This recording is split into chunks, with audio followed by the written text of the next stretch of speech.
and I'm here to talk to you about 3 sites that are currently on the World Heritage Danger List. I love traveling. I love going to see old civilizations. I've been to Avila in Spain. I don't know if any of you have heard of it. It's basically this forted city. It's really beautiful. It's hard to believe that a lot of these countries are losing some of their most valuable sites that not only bring tourism, but they also have a lot of cultural benefits and history behind them. So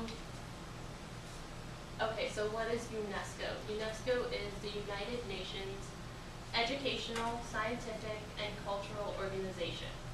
And their mission is to contribute to the building of peace, the eradication of poverty, sustainable development, and intercultural dialogue through education, the sciences, culture, communication, and information.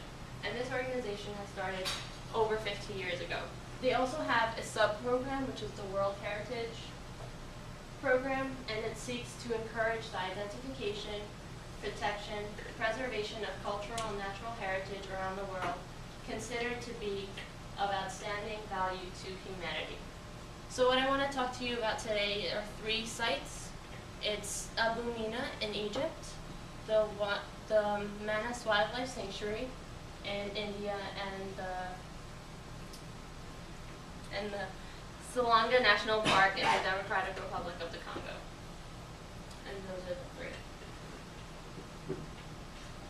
3. Okay, so the first one is Abu Mina in Egypt. This is located just south of Alexandria. It was a thriving city in the 5th and 6th centuries. A long time ago, it was one of the world's first civilizations. After some excavations after the 1900s, they realized how big of a town it was. They noticed that it had churches, it had cemeteries, stores, homes, everything. It had it all. The reason why this site in particular has been on the World Heritage and Danger List since 2001 is because there has been a dramatic raise in the water table, which basically means that the soil in Abu Mina, Egypt is made mainly of clay. So when in a dry state, it's perfectly stable, nothing can go wrong, it will hold the structures and it will be okay. But when there's any excess water in the soil, then it becomes semi-liquid. So it doesn't give the structures any support and of course will lead to destruction. So as Abu Mina is leading towards destruction, the next heritage site is the Manas Wildlife Sanctuary in India.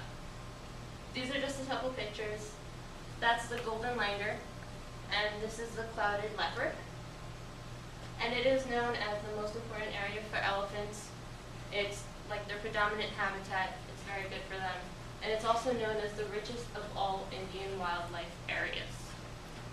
It's located on the hills just below the Himalayas, and it's in the northern part of India, close to Bhutan. It houses a lot of different species, a lot of which are endangered. So that's why it's so important that we keep this alive and that nothing hinders it even more than it already is.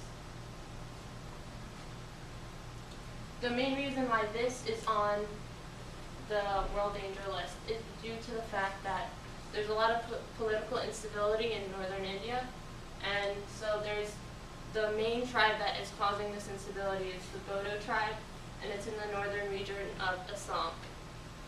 And it's all political instability, and they also have some poaching going on, so there's a lot of illegal killing of the animals and losing a lot of them to that. And the political instability is also common in the next site that I was going to show you, and that is the Salonga National Park in the Democratic Republic of the Congo. It is, just some facts about it, it's the biggest tropical rainforest reserve in Africa, and the SNP, the Salonga National Park, potentially harbors the largest, relatively undisturbed, and legally protected bonobo habitat. And it is also, at the bottom, I don't know if you can see that, it's the largest tropical forest national park in the world. I thought that was pretty interesting. And this is, when I said bonobo habitat, bonobo is synonymous for the dwarf chimpanzee, and that's just a picture of that. And this is the white rhino, and both of them are also endangered. Similar to the Mass Wildlife Sanctuary, they also house lots of animals, a lot of which are endangered as well, which is why it's very important to keep them around.